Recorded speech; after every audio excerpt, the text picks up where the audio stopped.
Für die Community-Aktion Space Marines ins Museum auf der Hamburger Taktika 2026 muss ja noch eine Spielplatte her.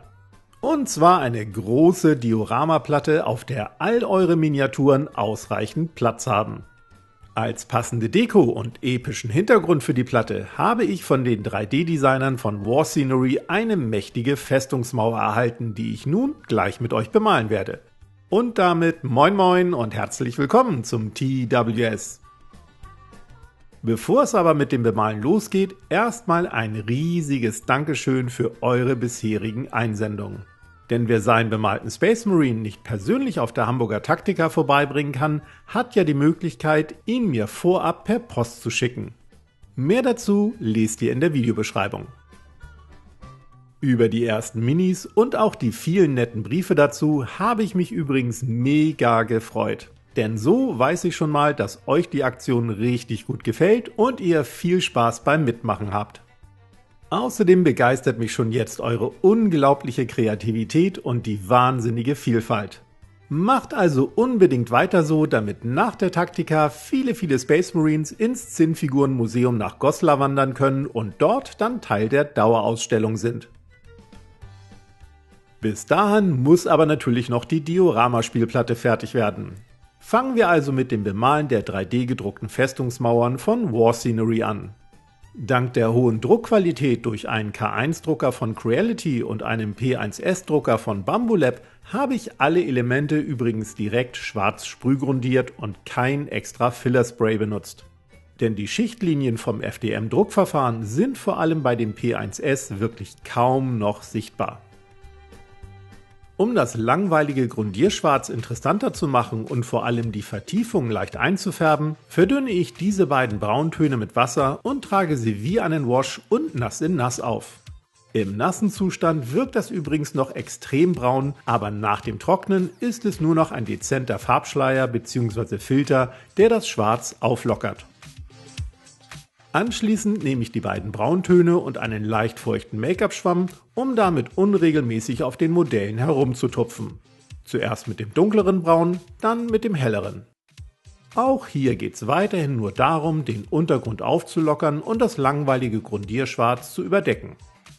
Mehr zum Thema Tupfen mit einem Make-up-Schwamm und warum dieser leicht feucht sein muss, könnt ihr euch im oben verlinkten Tutorial anschauen.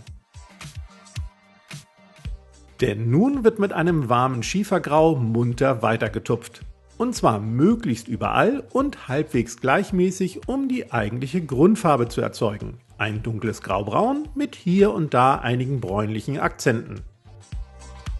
Diese Akzente lassen sich ganz nach Geschmack auch noch mit Braun- und Ockertönen verstärken. Danach geht es mit einem mittleren Grau weiter, das ca. 1:1 aus dem Schiefergrau und einem Hellgrau angemischt wird. Mit dieser Farbe wird aber nicht mehr so großflächig, sondern vorwiegend auf den Kanten und in die Mitten der großen Flächen getupft. So entstehen weiche Farbverläufe, deutliche Schatten und helle Kanten. Mischt in euren verbleibenden Graumix nun nochmal in etwa dieselbe Menge Hellgrau hinzu und tupft damit erneut über die Modelle, um die aufgehellten Bereiche noch mehr aufzuhellen. Durch diese Highlights wirkt dann alles noch plastischer. Anschließend schnappt ihr euch einen großen und weichen Pinsel, um mit dem puren Hellgrau alle Kanten vorsichtig trocken zu bürsten. Danach geht's ans Verwittern.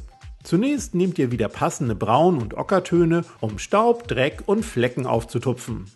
Nehmt aber jeweils nur ganz wenig Farbe in euren Schwamm auf, reibt auch hier und da mal auf den Flächen herum oder streift den Schwamm nur auf dem Modell ab. Das Ergebnis ist dann eine ungleichmäßig realistische Verwitterungsoptik. Bei so viel mechanischer Beanspruchung auf so vielen Flächen stoßen Make-up-Schwämme übrigens an ihre Haltbarkeitsgrenzen. Aber kein Problem. Für die finale Verwitterung ist herkömmlicher Schaumstoff geeigneter. Wählt ein Rostbraun und ein dunkles Grau, um damit Kratzer und Abplatzer aufzutupfen. Nehmt dafür mit dem Schaumstoff zunächst ein wenig Farbe auf, um sie auf einer Palette oder einem Küchentuch weitestgehend wieder herauszutupfen, um dann nur noch mit der Restfarbe auf das Modell zu tupfen. Danach können ganz nach Geschmack noch Details bemalt werden, wie hier mit einer Goldfarbe. Damit mache ich jetzt auch erst einmal weiter, bevor die Festungsmauer fest verbaut wird und ich den Boden der Dioramaplatte mit Produkten von Krautcover gestalte. Mehr dazu in einem weiteren Tutorial entweder noch vor oder kurz nach der Taktika. In jedem Fall freue ich mich schon sehr auf die Convention und auf eure bemalten Space Marines. Die werden dann natürlich bereits während der Taktika auf der Dioramaplatte ausgestellt und ziehen danach ins Zinnfigurenmuseum nach Goslar um. Wie ihr bei der Community-Aktion noch mitmachen könnt, erfahrt ihr in der Videobeschreibung. Viel Spaß dabei und wir sehen uns entweder auf der Hamburger Taktika 2026 oder im nächsten Video. Bis dann!